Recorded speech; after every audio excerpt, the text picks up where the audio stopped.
But yeah, Stephen has done amazing work. I'm so glad he's a fan because he really only tends to work on stuff he likes.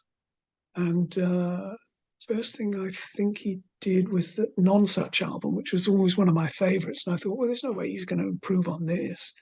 This is as good as it gets. There's nothing wrong with it, is there? Is there? And then he sent me the master, the remaster, and I was just astonished. He did an amazing job. So everything he's touched since of ours has been, yeah, just stellar. Really, really good. Because I think there aren't enough musicians involved in the technical side of recording music. You know, sound engineers, they're really good at being sound engineers.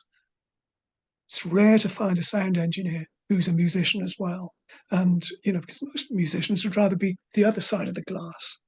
There aren't many who just want to sit and twiddle the knobs and listen to other musicians recording. You know, they'd rather be doing it themselves.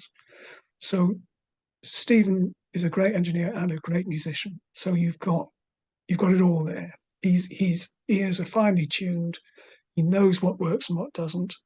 And that's why he's so great at what he does. He was an XTC fan from years back.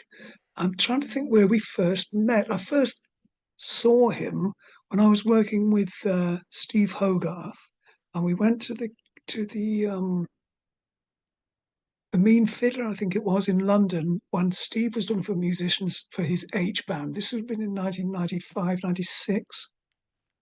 And he said, I want to meet with Richard Barbieri, and he's invited us to a show he's doing in London.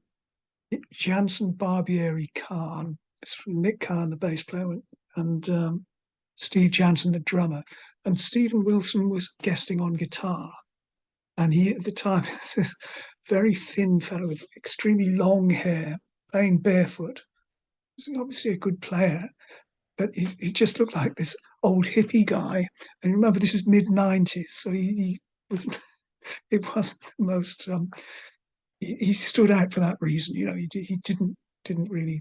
It didn't really matter to him what he looked like, but it was just. I just thought, yeah, he looks like a guitarist from the 70s, someone from High Tide or one of those, you know, psychedelic bands. And I was interested from that point. So we met very briefly afterwards in the dressing room.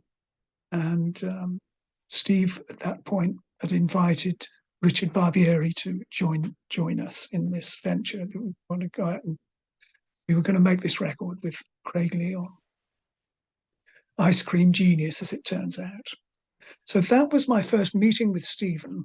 And then I didn't hear anything for some time, and I was doing some strings. I did some strings for Steve Hogarth on this record, but he asked me if I'd like to arrange some strings for this album called I think it was In Absentia, Porcupine Tree. I think I got a feeling I did two records.